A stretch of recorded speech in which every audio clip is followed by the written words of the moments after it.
Hi, I'm Matt of LFD Research. Today we're out here to show you the HK P30SK.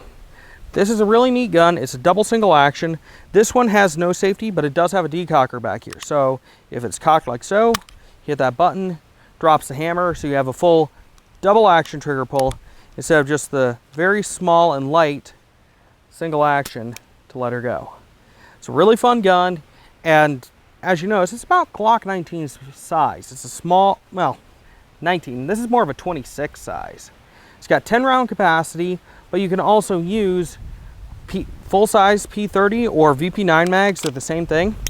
Lock in, just hangs out a little bit, but it works.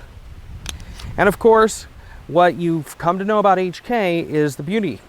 You have a slide stop here and a slide stop here, not to mention the paddle mag release on both sides of the gun. It's got that nice little flare that makes it really fun and easy to shoot. But you know, enough talking about this gun. Let's put some rounds through it, because what does a gun say if you're not shooting it? We're going to just decock it like so and get some rounds downrange.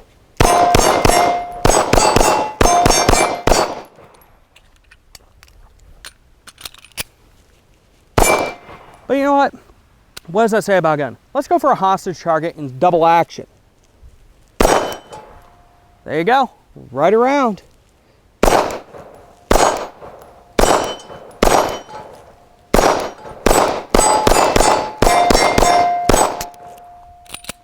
Now, as you'll notice right there, it did not lock open. That's unfortunately my problem. My thumbs tend to rest on this very large slide release. It's very handy to hit, but if you don't pay attention while shooting, you can just hold it down and, well, whoops, you're out of ammo. You gotta come up and over and rack it again. That's the unfortunate part, but that's a training issue, not an actual issue with the firearm. We'll do a quick here on how to disassemble this thing, but in all honesty, this thing's a quick, fast, awesome shooter.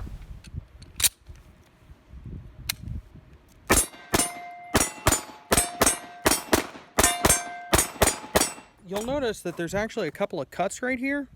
So this cut here is when you lock it open, so all the way back. That's the latch that stays in. This cut here actually interfaces right there. So in order to disassemble it, it's a two-handed op. But gun's clear, no mag, chamber's empty. So you kind of open it like so, get it to here. Now from the far side, you have this little piece here. It's easiest to push out on that. So we're gonna get it partially open again and hold it. Yeah, I know, it looks weird as heck.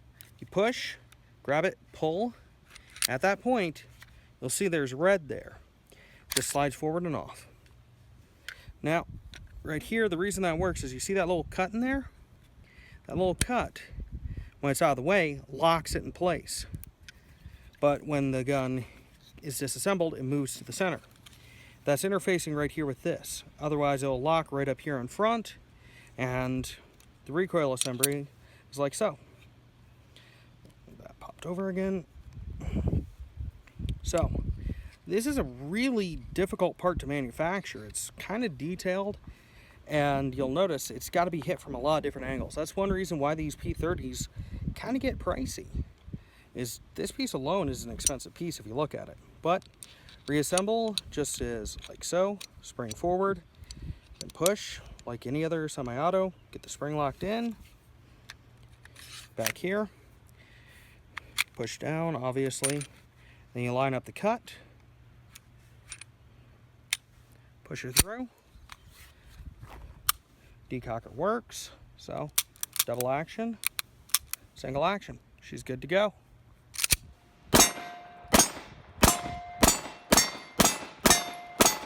All right, now you'll recognize this is a test we've done before. Since we didn't do it in the out of battery roundup, we're gonna try this gun and see how it works firing out of battery. Just the basics for how this test works. We have a pillow here with a piece of cardboard in between a couple of wooden posts. I will shove it in as far as I can, start pulling the trigger and see if it fires. I have high hopes for this gun, considering the frame is pretty much all the way out flush with the muzzle, and it's hammer fired, which we find to see does better. Ready, Heinrich? All right, let's go. All right, so as we noticed, we've had the same issue we've had with a lot of others, where the fabric gets caught. But other than that, it keeps firing. So that's actually really, really good for this gun. Shows a hell of a lot because it got multiple shots off before jamming.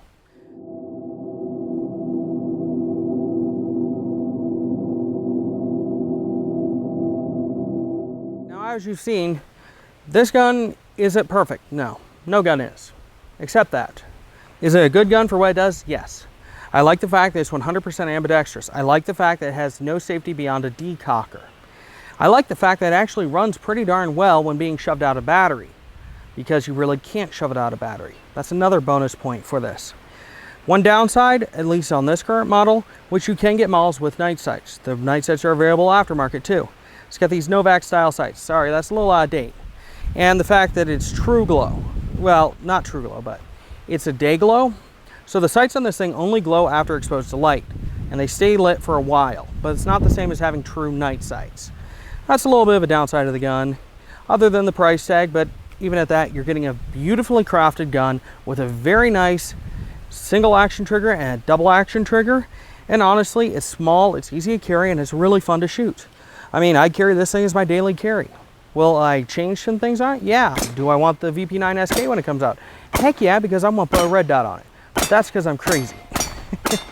But for an actual carry gun, it's a very nice, very small, very easy to carry gun, and it's roughly Glock 26 size. 10 round capacity, you can put 15 round mags in it, and of course you can get extended magazines for it as well. And in terms of a gun, it's just an awesome little gun. So I'd like to thank RevTac for letting us use their facility here to film this today. And you can check them out. We'll put a link in the show notes. And of course, if you want to hear more behind the scenes of what we actually do here, you can listen to our podcast. That's Geeks, Gadgets, and Guns. We post weekly. And of course, that can be found in iTunes and everywhere else you find podcasts. We'll have a link right here in the show notes, but check it out. It's about an hour every week, and we just have fun, and you might get a glimpse of where we're going with our testing. Thanks for watching. Have a nice day.